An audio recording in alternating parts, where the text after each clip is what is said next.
And we are recording now. Hello and welcome. It is my pleasure today to be talking with Julia, who I believe is in Peru. Hi, Julia. How are you doing? Hi, I'm doing great. Yes, I'm in Peru. And I have to say, you've probably got the most beautiful backdrop of anyone we've spoken to. So thank you for, I don't know if that's your usual backdrop, but thank you for, that's beautiful. Well, I'm sitting on my porch, so this is right now. I get to wake up to this every day, and I thought, yeah, let's share. Yeah, well, I'm glad you're sharing that with us. Which of those mountains we can see in the background?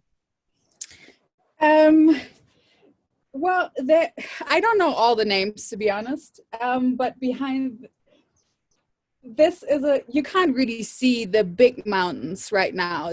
So the way they do it here in Peru, they have. Say again? They look pretty big to me. Yes, well, I'm in the Sacred Valley, so I'm basically surrounded by mountains everywhere. I love it. I love it.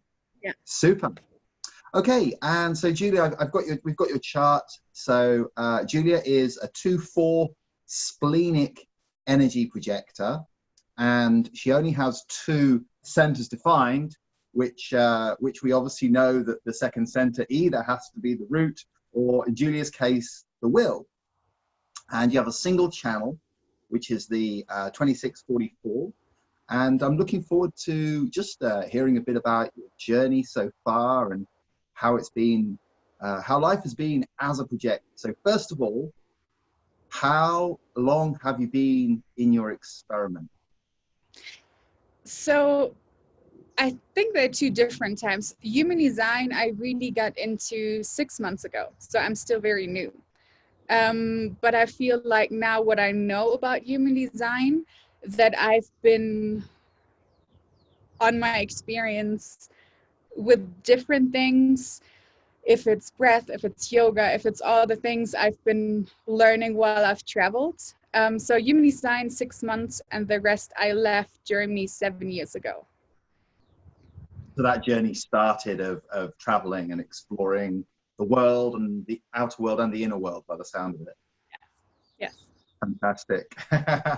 Cool. And so what does it mean? I'm curious, what does it mean to you to be living your experiment, to be, discovering that you're a projector and experimenting with human design? Like, what does it mean to live your experiment?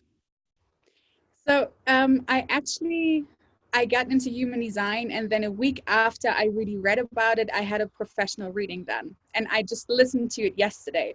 So where I was 6 months ago, I have actually on tape. So just looking at where I started then, the first, I think it was a big just relief. Like finally, like my past started to make more sense, because I discovered I'm a projector. I discovered much about my energy levels, and I think that was the biggest aha moment for me. So what did you match up? So okay, obviously projector, don't have a defined sacral. What was your what were the things that made sense to you from your life so far? Really mainly my energy levels at the first time, that I just felt all the time that I wasn't doing enough, that I had this mind pressure all the time that I have to do more, and then I got exhausted, and that now I know why it happened that way. So there's on the one hand, there's the expectation, the conditioning of I should be doing more than what I'm doing, I should be more productive or whatever, and then on the other hand, there's presumably, is it physical, emotional exhaustion, just needing to sleep, or what are the things? Physically, I was really tired. Like, I had so many ideas and so many things I wanted to do, and then I was traveling, and I thought I had to be the generator, and then to know that I'm not, and then it's okay.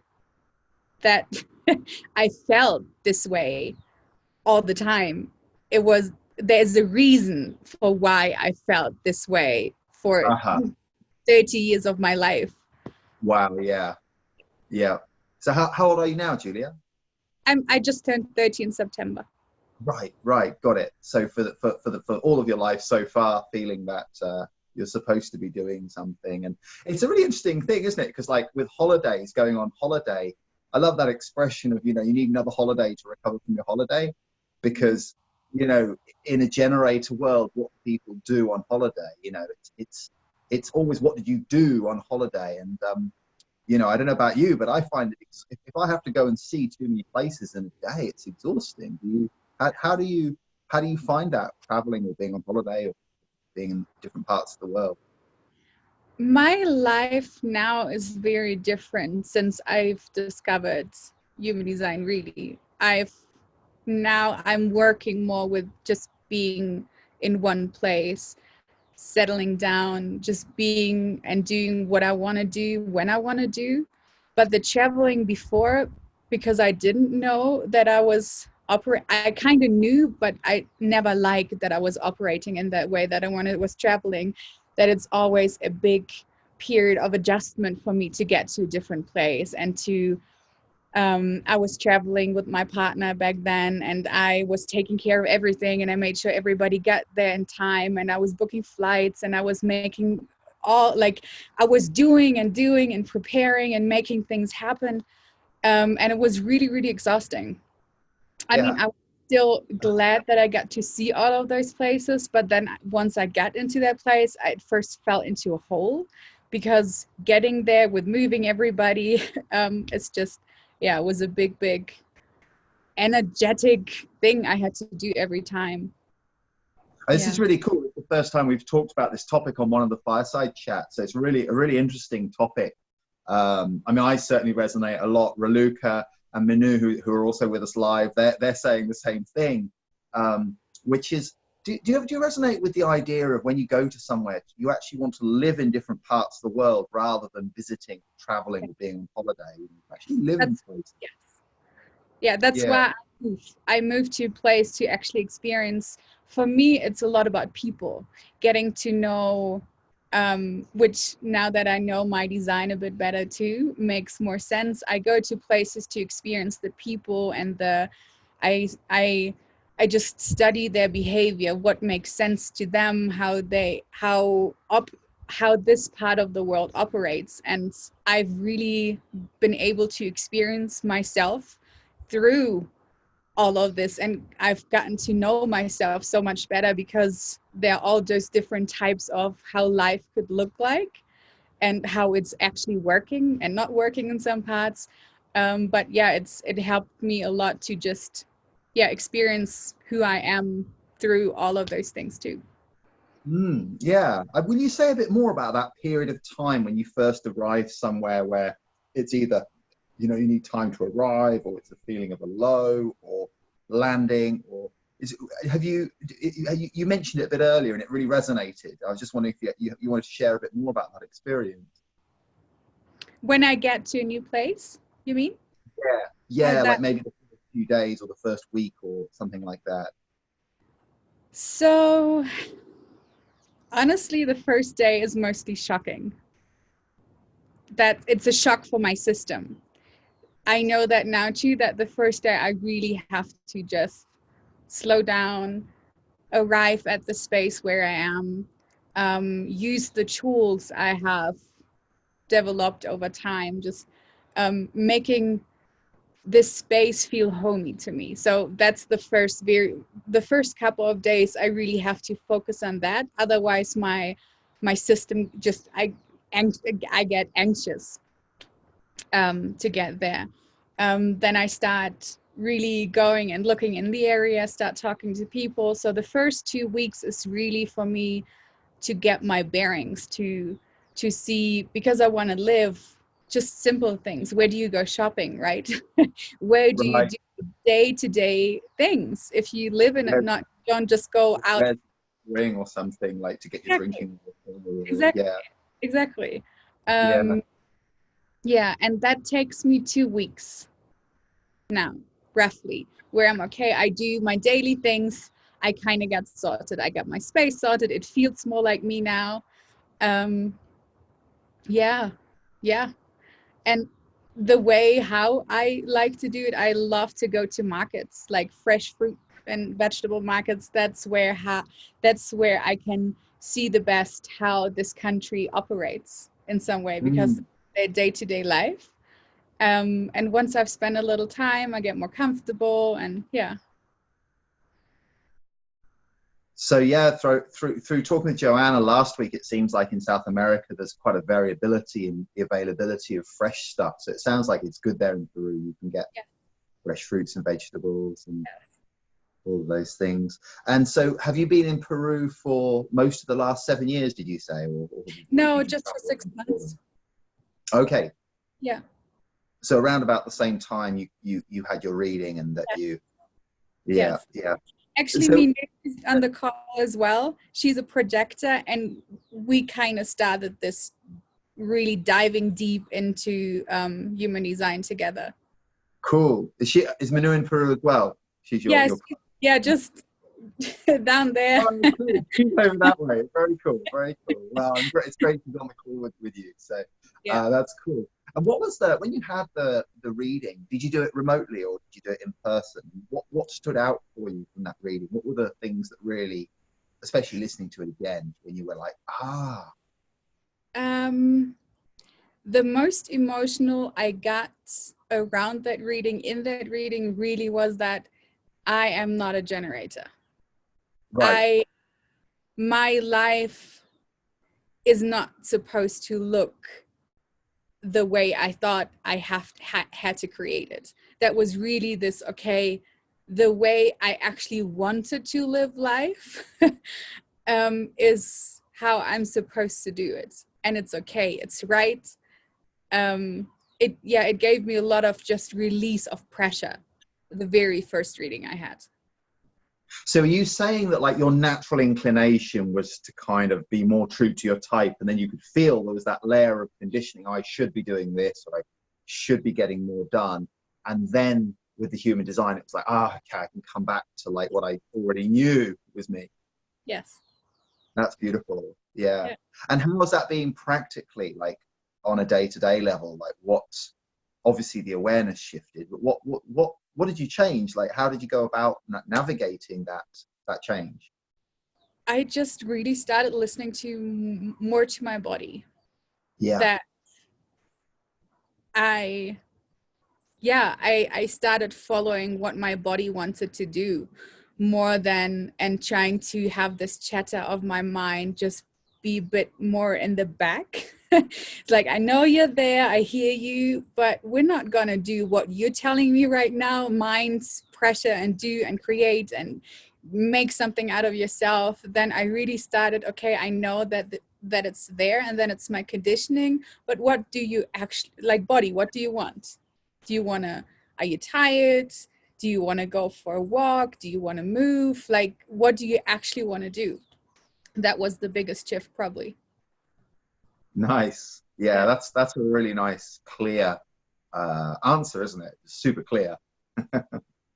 But then, so then, what were the and what have been like? How's that been since? Have you found that easy or challenging? Does it come and go, or like did you find you just clicked into it? No, it was difficult. It was Mm, difficult at the beginning. Because I've been listening so much to my mind yeah.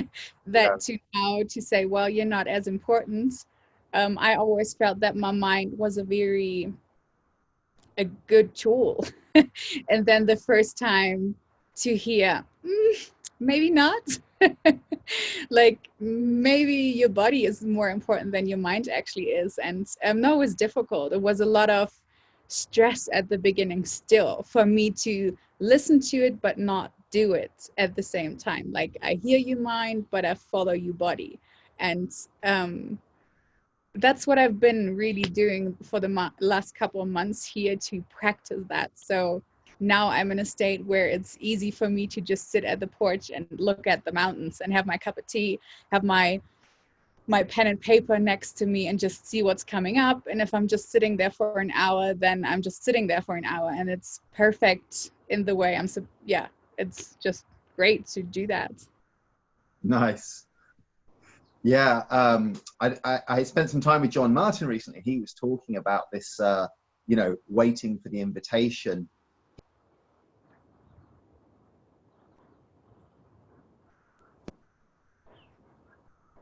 He was like, maybe it's not even waiting, maybe it's just being, you know, maybe it's just a case of being, you know, rather than doing anything. Actually waiting, it's like, you know, you're kind of waiting. It's like, you know, where's the invitation? Whereas just being is more like what you're describing.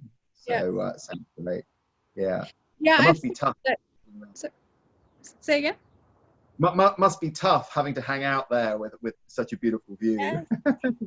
I've really started that's a big shift too. I've really started to fall in love with just, so yeah, the waiting was difficult for me at the beginning too. And then I started, instead of just, you know, turning, like looking and just waiting, yeah, it's like still tapping your foot kind of thing, like, you know, I'm waiting, come on, I'm waiting. exactly. But then Come on, universe. well, and then you're waiting, right? Like Right. the act of waiting, you can wait your whole life. So Right. that had to really shift that too, that this waiting is more of an active period for me where I do things I like to do. So I feel if my body says, okay, let's go do this, then I'm doing this. So I'm not just sitting there and trying to, waiting kind of feels like for me to wanting that attention, like to try to hold on, to grab it, to still draw it in. And So that's interesting, isn't it? So you're saying like that maybe what a lot of us can do sometimes is wanting for an invitation rather than waiting for an invitation. We're sitting, rather than being, we're sitting there wanting for yes. you know when people say, in English we say, you know, I want for nothing, means I'm full and I have everything I want in my kingdom. So it's kind of like wanting for nothing versus wanting for the invitation, like, you know, I'm wait where is that invitation now? And also I feel that, at least that's what it makes sense for me being a projector, that the recognition I'm looking for, I really have to start myself. So my work is to recognize those things first so somebody else actually can see them. I don't think that it works that like we are not actually being who we truly are, and we want somebody to see it, right? But we're not actually presenting our true self to them. So nobody can actually come and look at you and say, wow, I see you, because we're just acting on our not self the whole time. So what it really means for me to be a projector is to bring those things out, to be who I'm supposed to be or who I truly am, and then somebody can actually come and recognize me. But for me, it starts internally to see, oh, I have this, and then I allow somebody to see me rather than trying to, like, hiding and hoping somebody will finally see what I should be doing. Yeah. So it sounds like your awareness and your focus, what you're suggesting, your awareness, your focus is with you until the time comes where someone invites that. Yeah. I'm practicing that. Right, of course. Well, I mean, you're 6 months in, so you know this is it's you're relatively young in the experiment, so it's great that you're diving in, and that you know it's nice to have that clarity. And I guess as projectors we can have that clarity even when we don't live it every moment, right? It's like, you know, we can be aware of damn, my mind's a crazy, I'm going to use some expletives, but you know, my mind is crazy. But at the same time, it's like, yeah, I can see it doing its thing, and this is where I'm headed. You know, I'm learning this. So that's a really nice thing. And I think that, you know, for everyone in the experiment, I've never come across anyone who said, "Hey, I've finished." You know what I mean? Like, oh yeah, I've done with my experimenting. Um, so what would you like to, is there anything in your chart? Let's have a look at your chart soon, but is there anything you'd like to tell us about your chart? You have the right angle cross of rulership. You are a 2-4. You've got these 7 undefined centers, and there's your chart. What would you like to share about your experience as it relates to your chart here?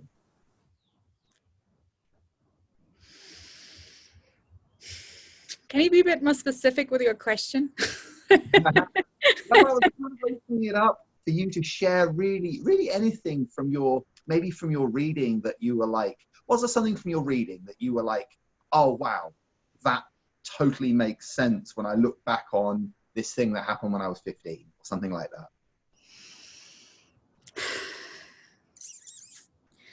I think my throat played a big part in my life, in my conditioning growing up. So undefined throat. So your self is seeking, trying to attract attention, basically. Exactly. What is exactly the opposite what we should be doing as projectors, right? We're not trying. Yeah. So I think that was also because that was kind of the time where I really started to work on my personal boundaries, that I was actually really able to speak those things.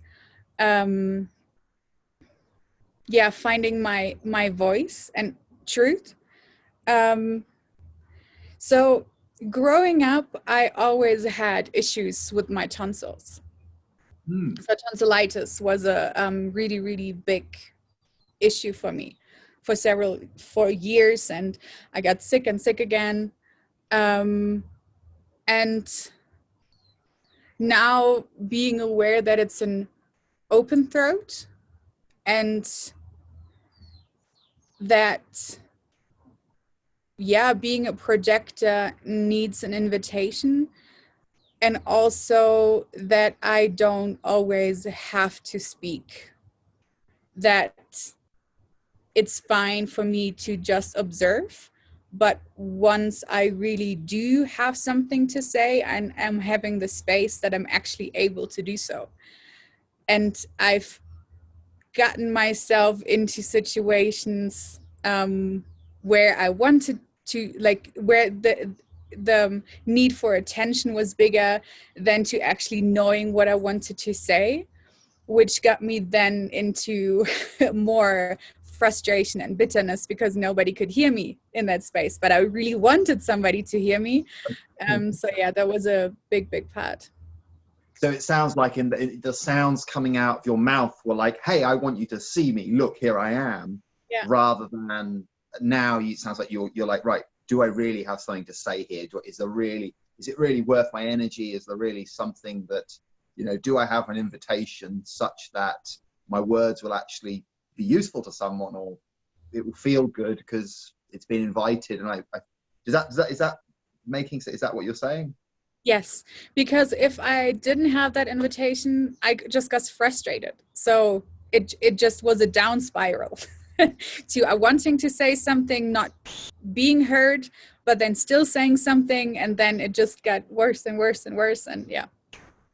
Like chasing after something that's trying to run away. Like the more you chase it, the further away it gets. Yeah. So, right. Yeah. And have you found? Because of course, with human design, the voice is our the way that we can communicate with other people through outer authority that then other people can listen to, and if it's correct, they can take it or leave it. It may be very powerful. Have you found situations where where you've had that opposite experience of being invited and then feeling really heard and feeling like your input's welcome and valued? Yes. I don't know how much we can. I'm in Peru. There's a lot of plant medicine too. Is that something, we can go into? You can talk about whatever you like. Well, it's okay. So, I know that people in our community have used plant medicines, and other things as well. So, you know, it's I'm totally fine with you sharing. Good. Well, I haven't been doing many different things here. I've done ayahuasca once, but I've also really, I started working with cannabis. And for me, what it really does is it takes away a lot of my conditioning. And I feel connecting with that plant allows me to just really follow my design, if that makes sense. Could you just repeat that one more time? You said you feel something with your design in alignment, was it? Or yes, so if I connect with the plant, then I connect with my true design, and all the conditioning kind of goes away. So I can really settle into my physical body and what it tells me, and it's super simple to just follow. So in those moments also is that then whatever my 61 channel or gate is also where this then can come through. So in those moments yeah, it's easier for me to just speak without really knowing what I'm saying, but it's just, yeah, coming through me. so let's have a look at your so there's your 61. Yeah. The mystery, I think, right? Mm-hmm. Yeah. And the individual, the gate of mystery, the yes. awareness of universal underlying principles. Yes. And so could you say once more that we got interrupted, someone was trying to call me, but could you just share again what you said about your experience of that gate?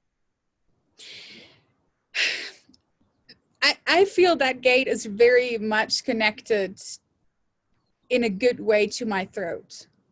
So those are the moments where I feel like I actually should be sharing those insights. Does it make sense? So it feels like when you really do have something to say that's valuable, that is that you feel that gate active when words come out. Yes.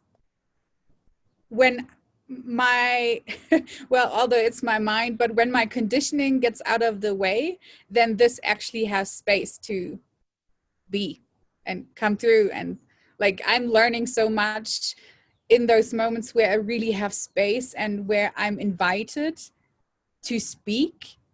I'm learning so much about things I didn't even know I know. And there, yeah, this is when my throat is really allowed to be heard with people. Super cool. Very cool. Very cool. Yeah, I think I've had some interesting experiences with marijuana recently where, you know, I'm 44 now, and like when I was half my age, when I was a student, I was, you know, got into smoking a little bit. But then I was just like on more, what I felt was more of a spiritual journey. And then and I had lots of judgment about it. And then recently, I found I was using the plant in a very different way. And I had this experience of just going deep into my body and feeling things. And, you know, it was really big. And I felt like I was almost like, I was like, oh, I wonder where's my G center and where's my sacral? And I could feel these sort of pulsing shapes inside me. And they didn't have the same colors as on the body graph, but I was like, wow, I really want to investigate, like, what's that? And what's this? And how those things connect together. So, yeah, I can resonate with using that to, you know, as an exploration, as a tool to explore. But I guess it depends on, you know, how people are using that, what results they're going to get. I mean, whatever we use, it's the intention that matters, right? What intention do we set behind that action? And yeah, I mean, that's also here being in Peru, that they used plants, they use the earth really to help us, that teach us if we use them correctly. And if the intention is right and if the setting is right, I think there is so much to really be explored, and for us to give us a different perspective and to give us a reset depending on with what plant you're working with. And cannabis really, the way you described it is really what I'm experiencing too, and what I've talked to other projectors about, that the design kind of becomes alive. Like you can actually start feeling where it is and what it does and where the conditioning comes in. And then like it's a beautiful tool for me to really dive so deep into and leave all the other conditioning just behind, to just be completely embodied in the way we are designed. I'm wondering if there might be an interesting retreat coming up. I haven't heard of anyone doing anything like that, of using those to, the ceremonial plant medicine with, the plant being used to help explore the actual inner workings of the body graph. Could be a very, very interesting, a very interesting thing to do. Yeah. Well, yeah, because they do a lot of ayahuasca here as well. And I've connected with ayahuasca once in the ceremony, but I think because I've gotten to know her, it's still somehow, she's never left. And people who have not experienced plant medicine, it can sound odd that you talk about that plant as a person, but I really do feel that the experience people have shared with me, that ayahuasca has a chart as well, because the way she works with different people is still, it's still her character, the things that plant does. So I think it could be an amazing, beautiful tool for us really to get to know ourselves so much deeper. And to also, I'm not that deep enough into human design yet, but I do feel that somebody who really understands, who could make a chart of ayahuasca and then predict a little bit of who the plant is good for to work with, because their setup looks like this. So ayahuasca can help to uncondition and become more true, and get like traumas and yeah. It certainly seems that different people have a different affinity with different medicines. So, and I've never come across anyone doing a chart for plants and things. But I mean, I guess, for people who've never come across any, I mean, it's particularly ayahuasca where people talk about the she and the medicine and the mother coming through, and but equally with Wachuma, San Pedro, or it's I think this is the difference between something that's a synthetic substance that is made in a laboratory, synthesized, that has a certain effect on the human consciousness, which again, it's depending on the intention, and then there's something that's made by a plant, which again, but it has more of like a personality rather than it being a clinical thing. And this seems to be a common thing with plant medicine used ceremonially rather than consciousness altering substances that are used recreationally to, people are like, yeah, I want to get high, but is the substance being used to, I've got friends who smoke pot to avoid anxiety, and I remember when the last few times I was like, okay, wow, I actually need to be so still, because even the smallest movement I feel it really intensely.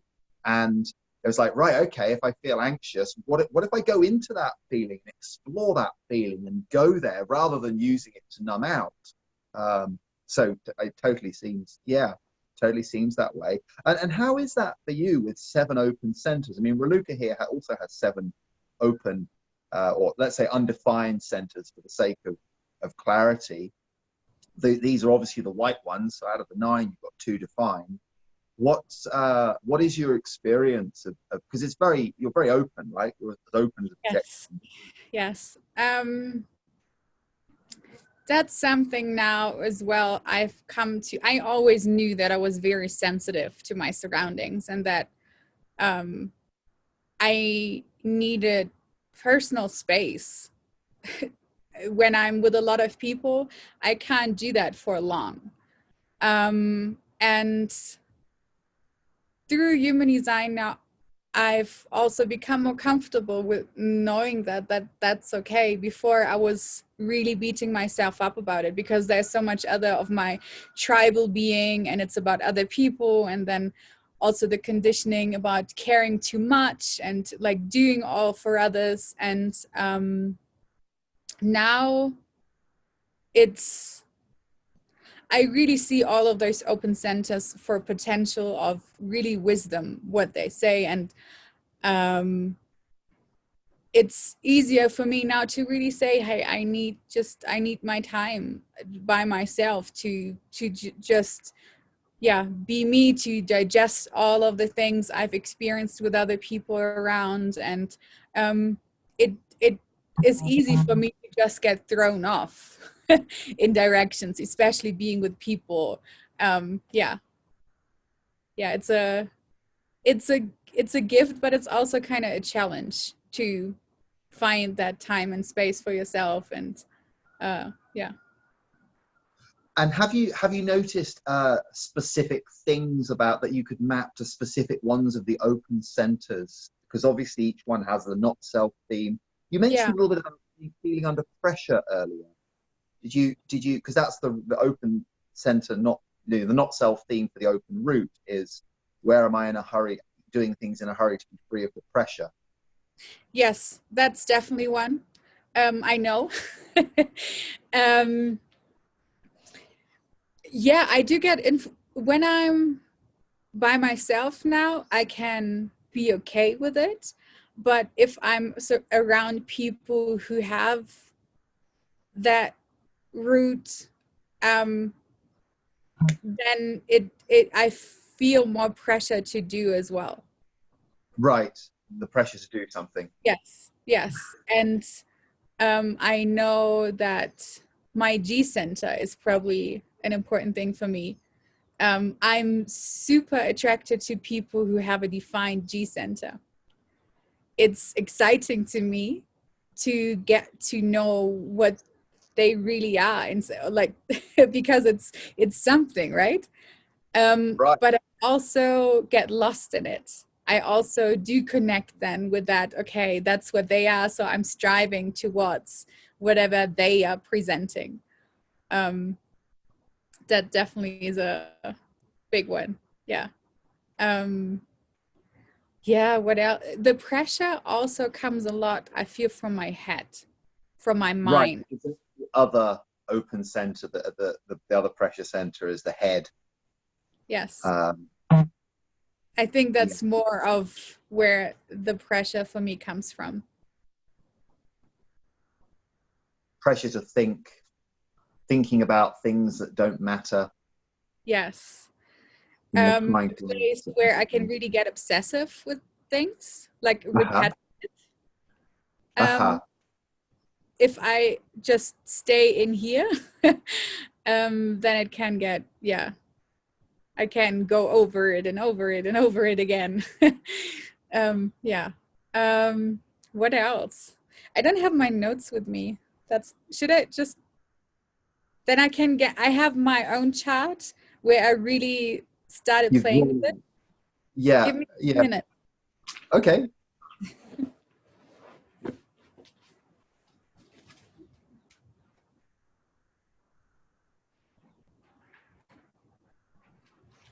So this is a thing that can be a very powerful exercise to draw out the chart or to print one out and draw on it and those kind of things. So you've got that there. You're going to show us. Let's see if we can. I'm not sure how much you can see on that.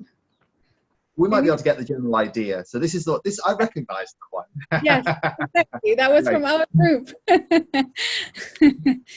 Yes. Okay. Um,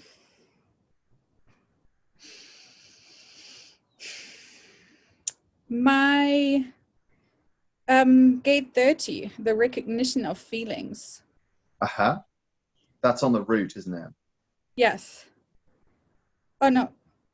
Or is it on the emotional? Oh, no. Yes, yes, it's on the emotion. Sorry. On the emotional there. It's down the bottom there. Yes. In the circuitry. It's on the side. It is. The clinging fire, the gate of feelings, freedom recognized as an illusion and invitation accepted as a fate. And you have it with your north node in the conscious and the unconscious. Yes.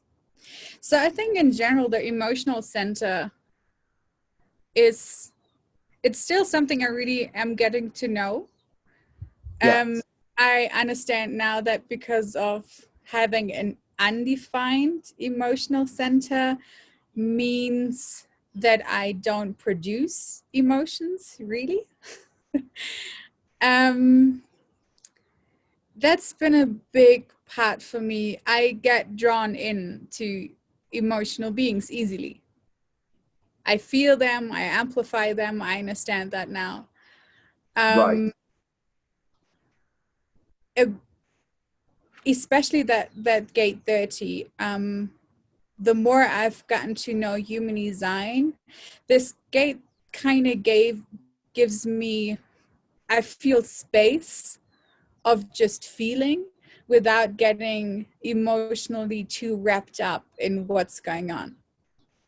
So where you have that observer, right? Mm-hmm.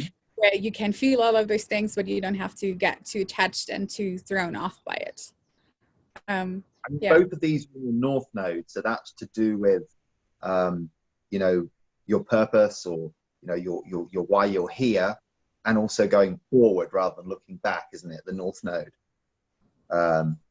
So I've got your keynotes here for the fifth line, and also the second line. So that in the unconscious, the fifth line keynote is irony, recognition and dedication to transitory goals.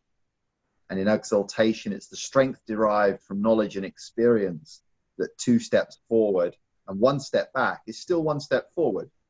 Each new feeling brings back an old feeling before progress can take place.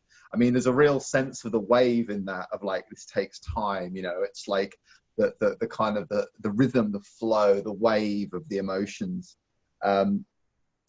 In detriment, the anger engendered by the irony, frustration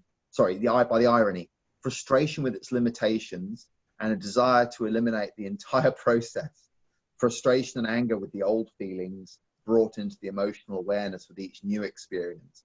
It sounds almost like it's, damn, do we have to go back here again? Which I thought we were going forward, So, and then on the second line for your conscious north node, it's pragmatism, and it's the balance between extremes, the productive application of energy without wastage, not wasting energy on feelings. And then that's in exaltation. In detriment, over aggressiveness that chafes against limitations, feelings which demand energy. So those are your keynotes there on the 30. And do you feel that the amplification of other people's feelings? How Yes, is that? I do. More if I'm surrounded by, so individually, one-on-one, it's fine. I can handle it. But I've been in situations where last year I went on a yoga retreat with a beautiful yoga teacher, and she just gets people deep. And we were, I think, 30 women, and just being in that surrounding. So it was a week so, and we were together for several hours a day. And because of the way she's leading through the yoga, because of just what was happening in that space, I felt like everything just got bigger and bigger and bigger. And sometimes it was so much, if we were sharing, that I got so emotional that I just bursted into tears.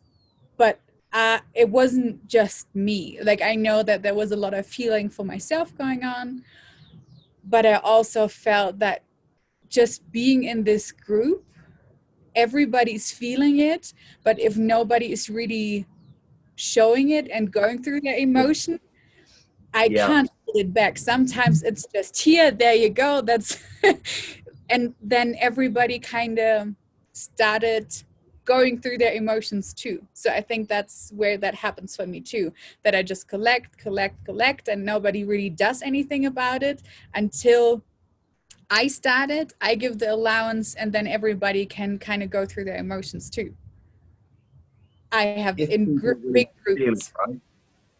Sorry? If the people around you are willing to feel those Yeah. things rather Yes, than for sure. Yes. right. It's not nice for people who don't want to go into their emotions having me around. I know that Right. too now. Right. And you've also got gate 6 here. You've got the gate of friction also on the emotional center. Yes. And that's activated by Mars for you in the 3rd line. So that's an interesting thing too. Yeah. The ability to secure support and create strength out of a weak position when connected with the it's talking about the connection with gate 49. In exaltation, it's the destruction of old forms through union, either mundane, sexual union, or exalted as universalization, the depth of feelings that can enrich union and intimacy. In detriment, we've got the rejection of allegiance as submission to established order, sensitive to controls which may eventually reject intimacy. So that's that gate 6, the gate of friction. So I'm really curious to know a bit more about. I mean, we've talked about pretty much all of the undefined most of the undefined centers. How is it being a 2-4 profile? Because that's something that it's interesting actually. So far, the 2-4 profile has been the most common of the people who we've spoken with. So we've had Russell, Joanna, Simran, Laurel, and Inese are all 2-4s. So by far our most popular. I mean, that's like at least 6 out of our 20. So like about a third of our people so far that we've spoken with. And of course, that's the hermit opportunist. So you were talking earlier about needing your own space or wanting to unpack, when you've been around people. Because that's the rhythm, isn't it, of the 2-4? That's the 2-4 thing is like go away and leave me alone. I'm a hermit, but all my opportunities come to me through my network, and I actually really enjoy networking and being around people. How is it? Still new, honestly. Like, I haven't lived in my own house, in my own garden, away from everybody for the majority of my life. I have not. So this is still a very new experience for me to just be that real hermit. Right. Always had that I've always had that tendency to just retreat. It's beautiful. And you've got a lot of second lines as well. Like, so if we look down your chart, the first they're all lined up. 6, they're all lined up, aren't they? The first 6. So you've got the north node, the south node, obviously the sun and the earth, the moon and Mercury are all the top of, we go down that column, they're all second lines. And then you've got a lot of 4th line. You've got 3 4th lines down there as well. So you're strong in both. You've got a lot of the 2nd and 4th lines. In total, this one counts them up for us. So we've got in total, you've got 6 second lines, which are all in a row, and then 5 4th lines. So yeah, you were saying about you were saying about that experience. Yeah, it's interesting. It really is. I feel like a lot of people can't understand it, and because it's still so new for me, I'm getting used to it. It's a beautiful space, really, for me, the hermit part. If I really have that space and that time, it's actually where a lot of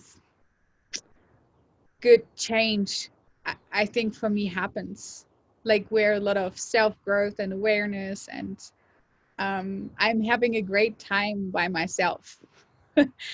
um, but if I don't have it, it really is a stress factor for me.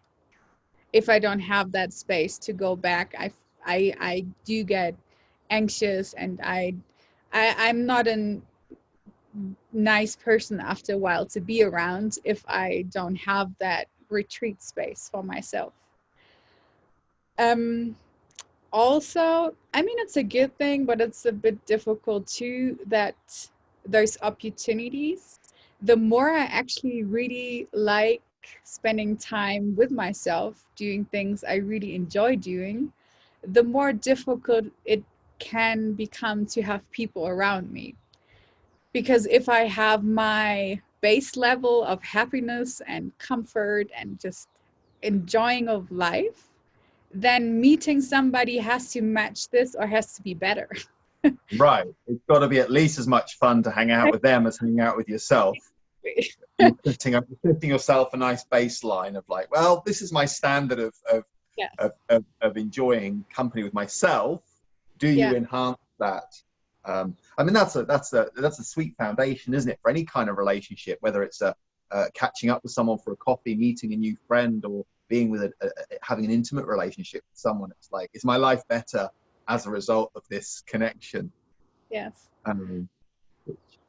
Right. But So the as pool and, gets and smaller, go right? ahead. Say The again. the pool gets smaller. The pool Yeah. of people you actually hang out with, it just Right. Right. really gets You're more smaller. choosy. There's less people to choose from that enhance your experience Yes. there. Yeah. Yeah, it's Yeah. always interesting to me that the second line in the picture of the house, the second line is like the ground floor. So it is the hermit, but at the same time, there's all these people outside who can look in the window, but you just want your own space, but then there's these people peering in. So it's funny actually looking behind you. I can't see hordes of people trying to peer in and see what you're doing, but it seems very open. But it does feel to me that way. It's interesting. I've never put it that way, but it really is this where I really sometimes, there is a lot of fields around. So there is usually, today it's very quiet, but no, and now it's a spring here. It's starting harvest season and everything. And there's a lot of people around here. And if there's people around, I love being out here. But if I have people just working here, I hide. This is, I think this Right. is determined. I have my door closed, and it's it's You've just got like a everything. deeper hermit cave further into the building. Yeah, I Yeah. did see someone in the garden there earlier doing something. So Yeah. it's I get it. I get it. Yeah, yeah. Yeah. And how about the fourth line with the opportunist, with the opportunities coming from people to whether it's to be somewhere, a house, a job, or when you look back on your life, do you find that you've had those opportunities come to you? Yes. That was also a big part where that was a big aha moment for me. Right. Looking back to, every time I just was there and I knew somebody, things worked out. My first, like every job I've gotten is because I knew somebody. You knew someone who knew someone, and then yeah, Exactly. yeah, And or yeah. they knew me and they liked me, and so the invitation came out. Um, but I've also tried a lot in my past to make things happen, and then nothing happened. Then I got the brick wall and I did it again and I tried again. And do you have to try harder? What do you have to change? Like, can I do a different angle? Like all of those things. And then every time I ran into the wall, and even harder than the one before. Um, and yeah, no, looking back, this was really an ah, read, that's how I'm supposed to do it. Okay, okay, let me do that. So I it's, wonder how it would go if careers advisors knew this, because Simran is a 2-4 as well. She's a splenic projector, yeah, and you know, she was describing how she would be running around doing hundreds and thousands of applications and sending her CV out and sending her CV out. And of course, for a fourth line, it's like the only valuable, the only really good invitations, the juicy ones, are all going to come from someone you know. Yes. So that's very interesting. Yes. And then she was like, it never worked, you know, and she was highly qualified and had all of those things. And it's like, okay, actually, yeah, very interesting. So do you have any examples of invitations that you have had more recently, or that you, when you look back, that did come from, I don't know, Uncle Bob's friend Joanna, who lined you up with something that worked out really well? Lately, not so much, because I think I really lived more on my hermit side. You're So I enjoying have, that second line, huh? yes. Right now, I'm just, oh, it's amazing. It's so much fun, and no, it's really good. With my jobs, I can tell you a couple of things where um, I'm a physiotherapist by trade. Right, right. So my first job I got because they knew me. So we have a thing in school where it's like a practice trial or something. You try something out in school for 2 weeks. What you Like think a you would work like. experience placement, Exactly, something like that. exactly. Yeah, And yeah. that's where I got my first job, because I Right. did this before and they just offered me when it opened up. In Australia, it was a very interesting experience because I lived 2 years in Australia. That was when I actually left the first time in Germany. And so we were looking for jobs and trying to make things happen, because working holidays and everything, so you need money to keep on traveling and everything. And there it happened a lot also, that people who knew people who knew people, they connected us somehow. And yeah, most of the things, the where I've lived usually came up through people I know, and they referred me to somebody, the old house I lived in, because I knew somebody, and they introduced me to that house. I was looking for online and trying to make things happen for a while. And then once I actually let it go, they came to me, oh, we have we have a nice house where you could live in. Yeah. Much That's an easier, right? example. Yeah. Yeah, nice. Very Yes. nice. Yes. Cool. And you obviously, you're a right angle, being a 2-4 right angle cross of incarnation, and you have the cross of rulership. Have you explored that much? Um, Not really. As far as I'm with my understanding now, is though that the cross of incarnation comes in once we actually follow our design, right? Yeah, it's something that there's nothing to do is the nice thing there. So, and Raluca's got this all queued up already. So she's got the right angle cross of rulership. Yours is number 3 because your sun gate is 47. Does that make sense? There's, Yes, I there's think. 4 different versions of the right angle cross of rulership. And this is the one that's relevant to you because it's the sun gate is 47, and that's at the top right of your chart. Realization, yes, yeah. Mhm. Yeah, so it says you're here to make sense out of the past. Your energy brings forward the events from the past and gives the full picture in the present. You may use this to lead, or you may simply use it to rule your world, whatever that passion is to you. You will always make more sense and have more of a connection with people in your life when you integrate the past into what you're doing now. It's this continuity that you offer to help others connect and feel in tune, which really links back with what we were looking at earlier. I think it was gate 30, wasn't it, that was talking about the feelings coming back round again for the purposes of learning. In the new situation. It's like revisiting the old to understand or engage with the new.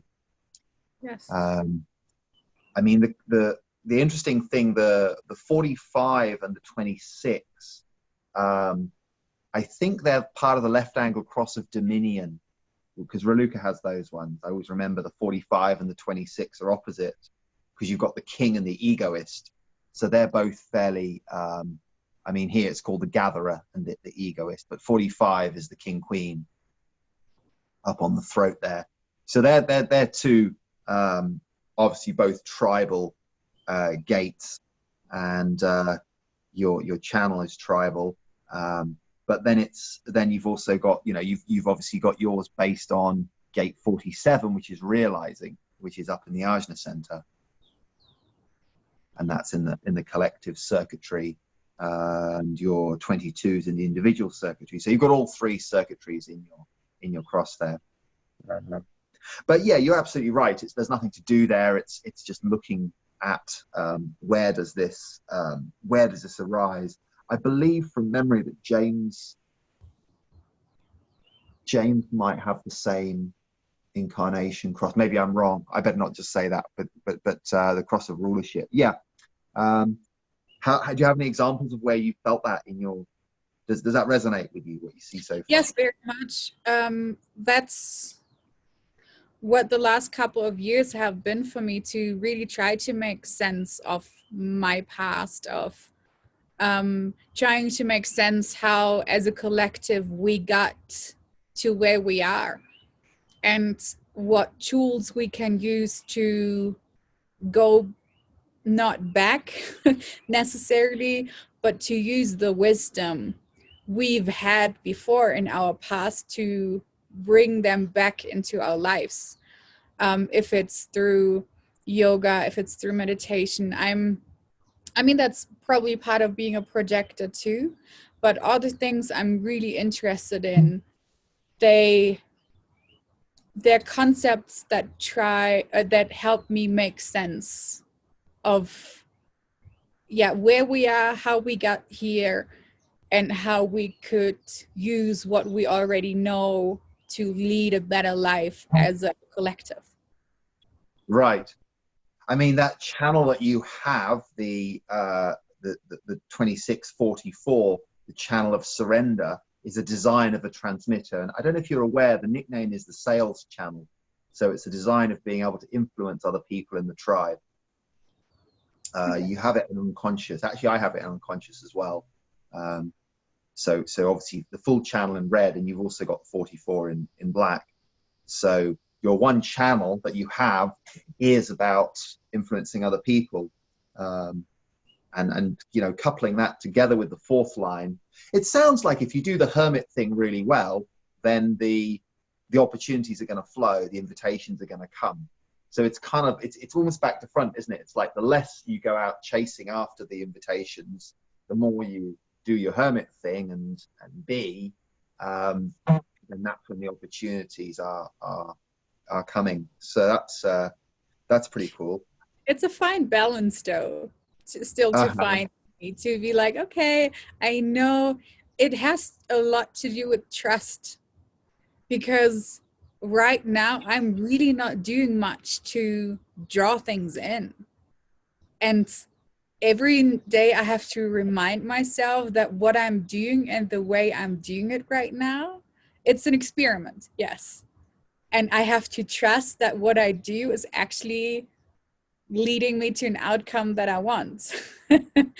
And the way I've tried to do it before is to make things happen, and now to really shift into this, okay, no, you don't make things happen, you learn, you create, like you are being you so that those things can come.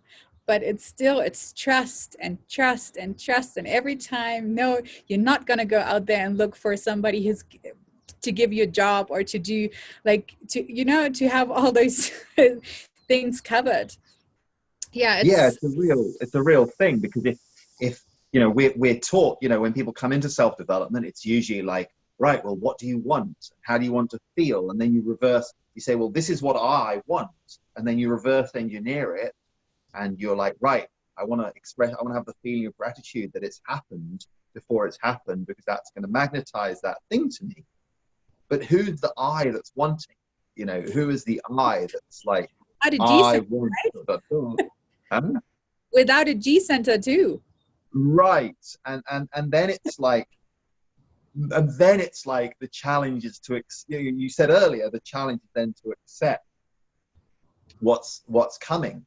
And so I guess the other angle is it's like the Buddhists say, isn't it? The way to be happy is either to have everything you want, which never happens because you always want more, or to want everything you have, to accept everything that's coming, and develop that curiosity and that all those all the things that come with acceptance. And I wonder what's going to happen next, or but I guess that thing about saying I want such and such, therefore how do I make it happen? Do you ever have that feeling where you're like, well, I thought I wanted this, but now this has come along instead, and it's actually better than what I thought I wanted, So All the time. right. Yeah, really all the time. I've been getting into manifestation, like where does it come from, and how do you manifest without being in lack, because then exactly what you said, it's creating more lack. So if you want something, that always starts with you start somewhere that you don't have. But honestly, things still get big. Like what I can imagine my life to be has shifted a lot. So yeah, it shifts, and my attention draws to different things. But at the end, I feel that it still kind of comes together in some ways, that all the things I've put my attention to, and I haven't completely spent my life on, I just spent a little bit and I got something out of it. And if it's techniques like Wim Hof, I don't know if you've heard about him. Of course, The yeah. Iceman. The Iceman, Exactly, yeah. it's like this. And then meditation and like myofascial release techniques and all of those things, where I've just gotten so deep in for a short period of time, where really my life kind of shifted too. I sometimes I get so excited that all I do is this. That I'm completely, for 2 weeks, I'm just immersed in whatever I just found out about. And then my life really shifts into different directions. But I feel all of those times where I get a little obsessive, maybe even, they do have the same core, what I'm looking for. And maybe the obsession is just the second line hermit thing of you diving deep into it. How does that look? Would that look like you trying out the techniques with lots of different people, or like if you're learning it, myofascial release or something like that? Like, how does that look?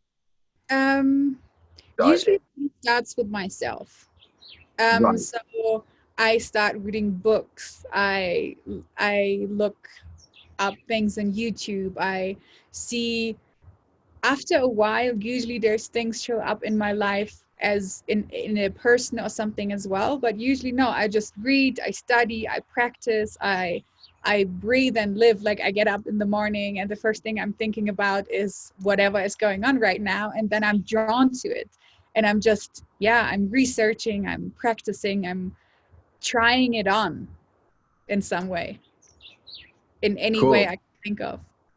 So you'll get right into it for a period of Yeah. time. Go into, yeah. We Before I haven't came, talked. Go ahead. before I came to Peru, I actually went to LA for 3 months and did Brazilian Jiu-Jitsu. Okay. Yeah, so that's how I do it. Because in LA, the Gracie family, I don't know if you heard about them. Yeah, they have a center here in Bun. Yeah, Grace Ventura. Yeah. and so the family is in LA, some of the family, or a lot of the family. So I go there.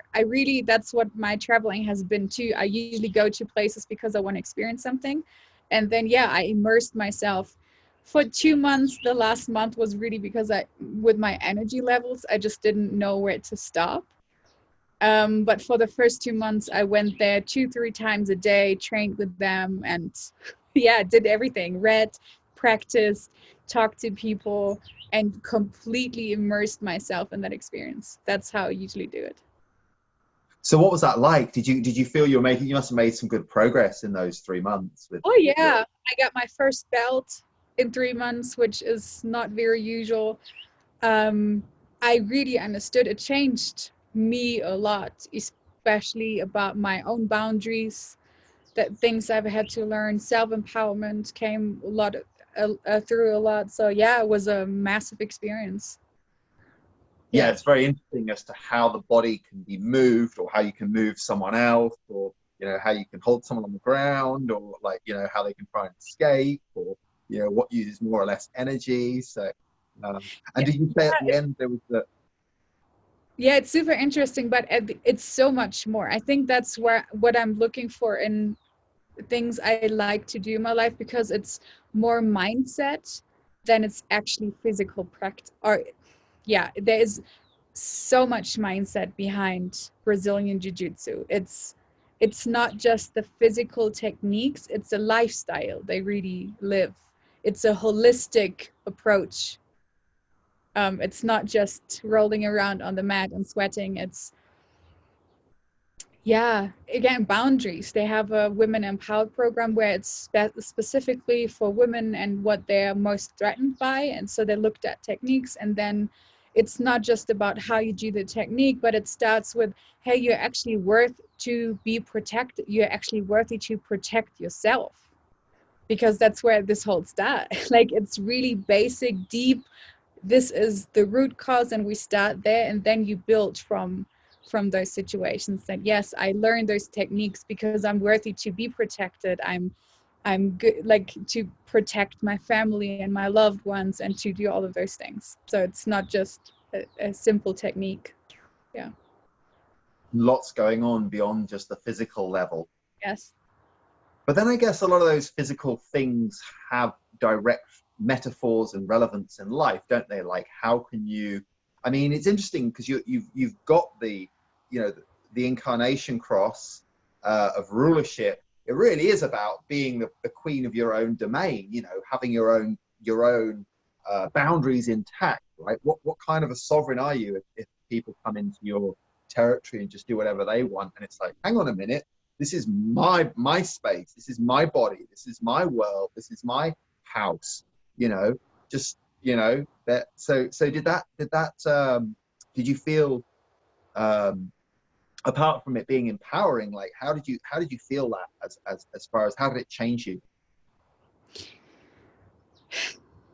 It gave me really a lot of power.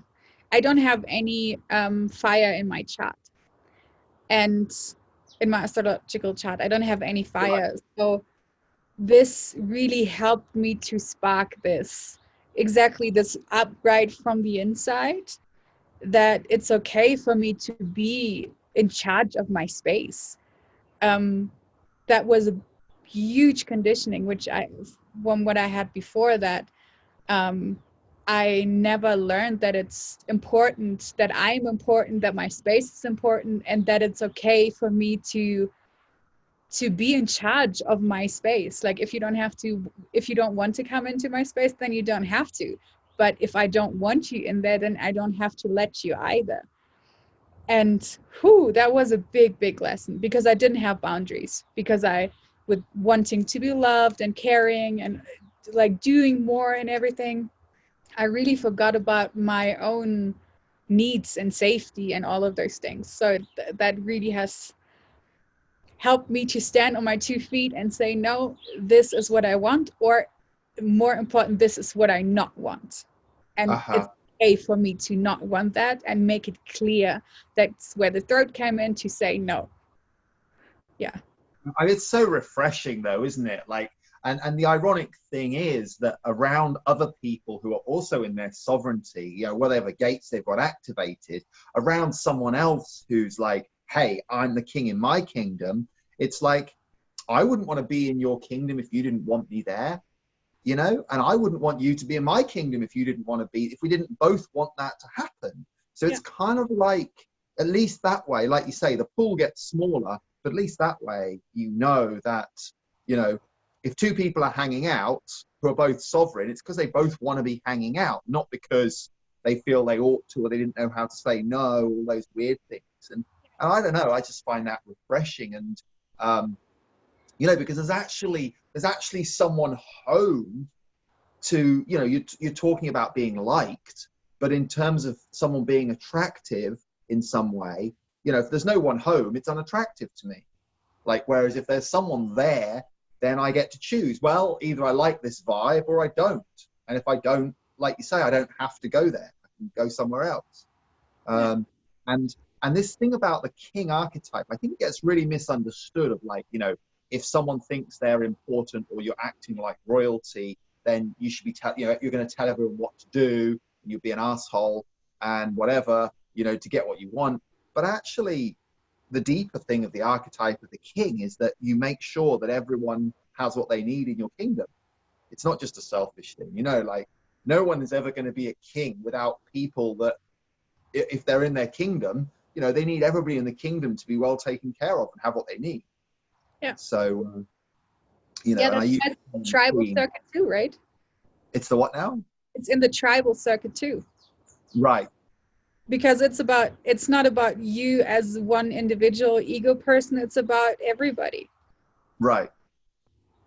Yeah. You how do you serve your tribe? Like, how do you yeah. And that is a very tribal thing, isn't it? That thing of, like, right, well, who comes in and who comes out? You know, who's part of this clique? Who's part of this tribe? Who's in and who's out? Yeah. And yeah, that's super interesting. Now let's talk about. Yeah. So, go on. You've got more to say about it. This is cool. Well, I do want to make sure, even with having people come into my space, I really try to make it safe and trust, and so there can be intimacy too. So if you come to my place, you'll have a cup of coffee and you like something, you will be taken care of in here.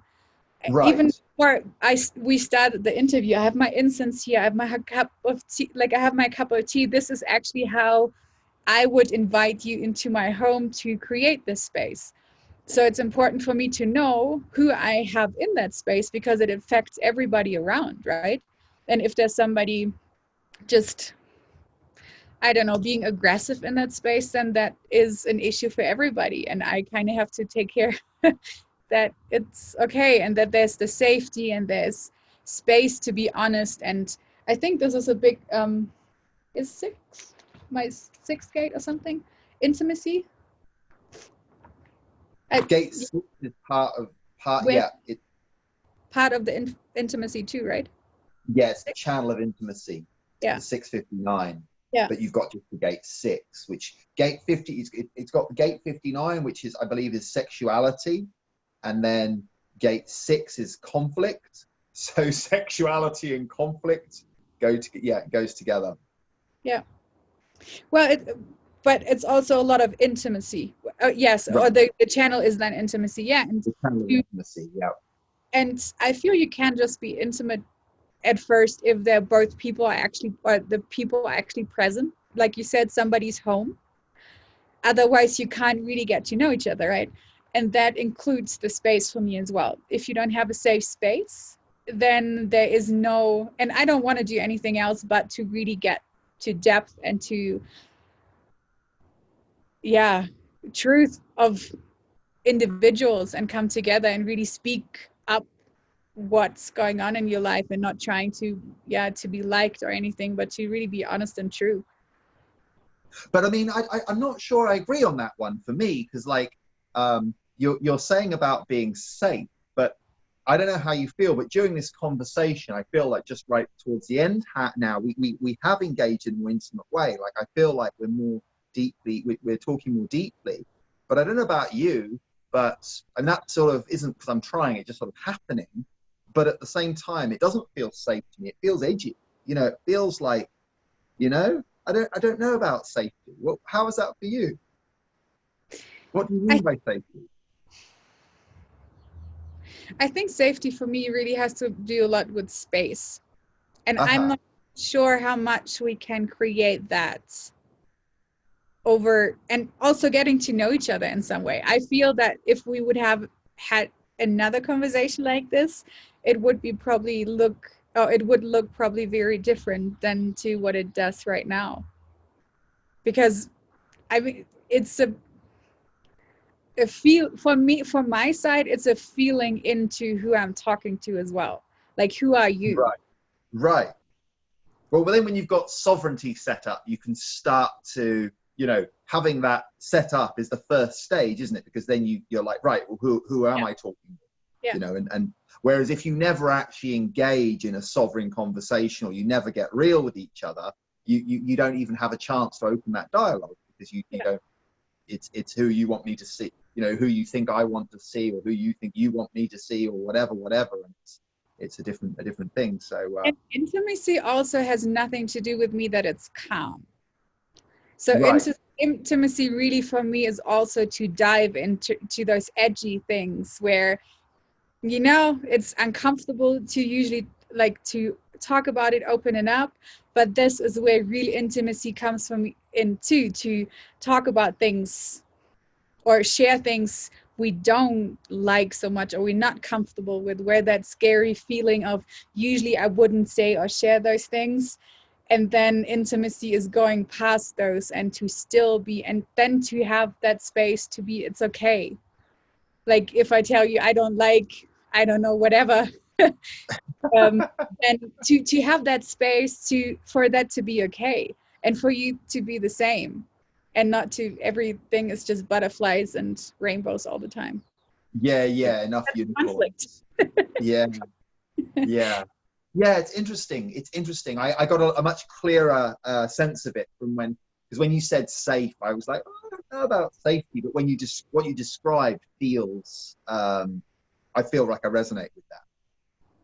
So that's and of course we're two splenic beings talking to each other, right? So how is your obviously the spleen is one of your two defined centers. You've got 3 gates activated on the spleen.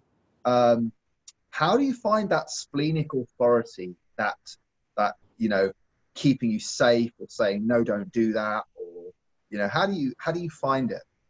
How is it to be splenic? I love it. I really do. Like, I feel it's kept me safe, or it's kept me, yeah, no, safe. Really, it's protected me in a lot of ways. Yeah, Because I've been traveling for the most part for the last 2 years by myself, and not everything is always safe where I go or where we are. But it really, if I trust it, I've always been doing well with it. If there's a alley somewhere in a city where I don't feel comfortable with, I listen to it and I just go the other way. Or if I meet a person, it's way more there where I'm like, yeah, no, good luck, but it's not us. I really, I enjoy that immensely to have that. yeah. How was that living in LA? Because you're living in LA, you're splenic. It's you know, I guess there's areas in LA that are very, you know, can be very unsafe. If you go down into the wrong suburb and you end up in the wrong part of town, you're learning the jiu-jitsu at the same time. How was that experience? Interesting. I actually had one experience come up.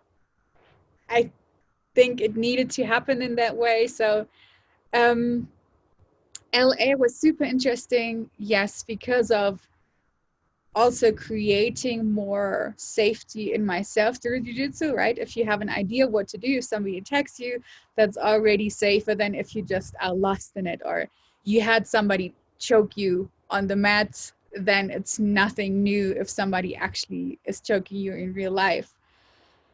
But even there, like as long as I really follow this intuition, I don't get myself into those situations normally. I don't, like, I'm not ending up in a dark alley and then somebody comes with a gun to, because it's still LA. Right. I don't end up in those situations because I really trust that, no, don't do it. All right, let's just go. So Yeah. it's really a trusted friend, if you can say so. Yeah. Yeah. I Yeah. think the thing with the spleen is kind of like, you know, it's in some ways it's kind of like, you know, I almost feel like you can do what you want until you get a no. It's a yes until it's a no. But it's kind of like, you know, how do you make decisions with the spleen? It's very like You, it, it's almost like it's invisible, because it doesn't, you know, if you do listen to your spleen, it's like the spleen said, nah, don't do that, and you've listened to it and you've done something different, but before the mind's even noticed, you know, Yeah. the mind hasn't even picked up on it because the mind's too slow. And Yeah. it's a quiet little whisper from the spleen, and it's like, oh, actually, I've already changed course, and the mind didn't even notice that all that went. It might have sort of, the mind's like, hang on a minute, did we I thought we were going over there. Oh, I guess we're going over here now. Yeah. Yeah. So It's super I guess the interesting. healthy spleen is an interesting beast. Yeah, it is for sure. Yeah, it's so difficult to explain it, even to how it actually works, how that decision making process happens, right? Like Right. when the spleen, how did your spleen, how did you know? Well, I How just do you knew. know? Right. I Yeah. exactly. I just knew. Yeah. Yeah. Yeah. I mean, you often hear it the other way around where people say, oh, I knew I shouldn't have done it, but I did it. And then bad thing happened, you know, like I knew I shouldn't have, but I didn't trust myself. So that kind of like, you know, not listening to the spleen and learning retrospectively. Well, that's a start, right? Yes. To recognize it. Yeah. Rather Yeah. recognizing it later than not at all. Yeah, I mean, I've been having an interesting couple of weeks, and I feel like there was a bit of an expectation I put on myself to be like, right, jump, you know, come straight back from another country and land and get on with it. And that was why I was curious about that sort of that period of time as you were describing it, to actually allow time to land. Yeah. I love that story about the Native American Indian guy, and they took him to a conference to talk about the rights of his people or whatever. And he got out of the aeroplane, and the story goes that he just sat down on the tarmac, cross-legged, you know, put his things around him. They're like, "Dude, what are you doing? We got to go." And he's like, "Oh no, I'm waiting for my soul to arrive," you know. And then 2 hours later, after that flight, he's like, "Yep, soul's here. Okay, we can go now." You know, such clarity. Um, and that It's actually taking time to arrive. Yeah, I completely recognize that. I don't know if it's 2 hours. I think for me it takes longer, depending also on how I travel. If I Right, travel, faster like, travel, if more it's distance. slower, yeah, I've really had that experience. If I travel slow and step by step, but if I have a 12-hour flight somewhere across the world, then it's gonna take me, yeah, 2 weeks to actually, all right, I'm here. Right, if you've got a different season, a different time zone, different rhythms, that each place has, you know, has a resonance, doesn't it? So it Yeah. makes sense when you acknowledge that all the electrons in our body, all the charged particles are resonating and vibrating with all the particles in our surroundings. It's not beyond it's not too far-fetched as far as what science might, you know, what real science might actually say. So Yeah. I think the guy in the story was traveling like within one state, you know, maybe a 1 hour flight or something like that. But yeah, the idea of taking time to arrive. It's so um, important. Don't we make our right. life so much easier? Yeah, because then you're actually there. Whereas if you never took time to arrive, you're trying to do stuff like me trying to move my boats around, having all sorts of interesting incidents because I'm not actually fully physically there. Um, so I think part of that as well is because I'm a bit reluctant to be in England in the winter. Yeah. But You have that experience too if you listen or don't listen long enough to your spleen that you start getting, or energetic levels that you start getting injured. well, I'm a third line, so Yeah. I take injury as part of the you know, it doesn't bother me, you know. Okay. But what was the question? Well, so in my experience, if I don't listen for extended periods of time to my energy levels, to my spleen, then I start getting injured. And if you have that same experience, yeah. Yeah, like with getting colds and stuff, I don't usually get colds, but it's kind of like I feel robust, but I also feel like if I'm heading off in the wrong direction, I'm going to get some, you know, maybe first of all, my spleen's going to be like, give me a little no, don't do that. But then if it's something that's not life or death, maybe the spleen doesn't say anything. And then over time, it's kind of like, you know, it's a classic example. If you don't sleep enough, eventually your body's going to go, right, I'm going to make you really get a sore throat.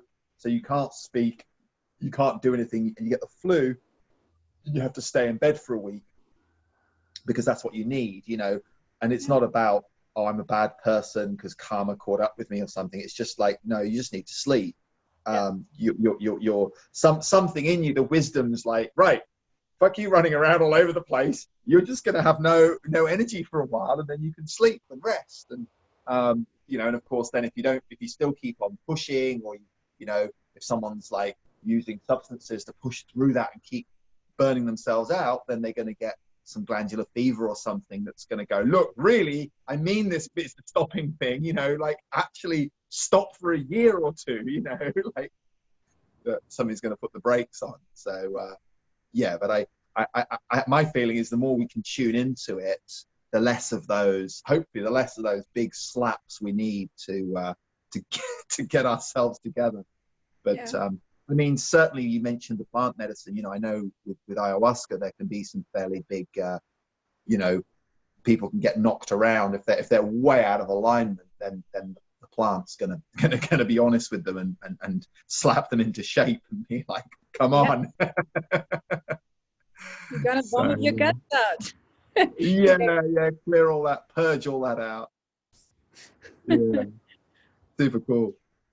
Is there anything else from your chart that you want to bring up? You've got the gate of the fighter, gate 38. You've got a triple activation on there. That's the death gate. That's quite an interesting one. That's one that jumps out at me. Yeah. Down at the bottom on the route there. I have it too.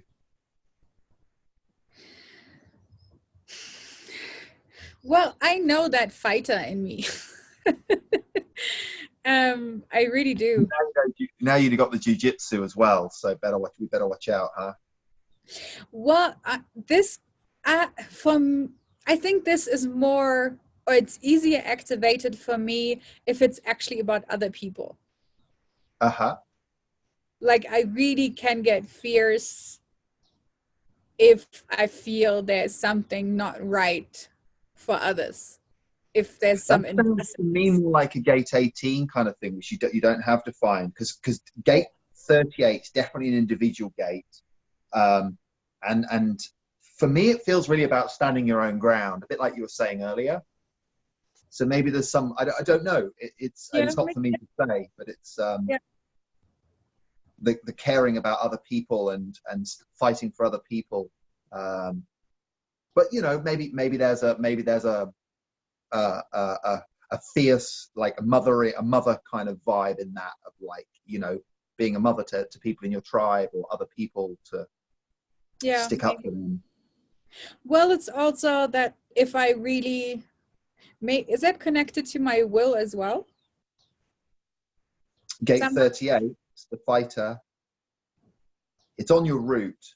Yeah, I see that, but then it's more of a survival or it's more about like, it's individual, right? So it's mutative. So it's about if someone challenges you and is like trying to pull you out of your circle, it's you being able to stand there and go, actually, I don't care what you think, this is what's true for me. I'm going to stand up for myself, and what I feel is correct for me. Maybe just a possibility, maybe what you were saying earlier about, I mean, do you feel find it easier for yourself to stand up for other people than to stand up for yourself?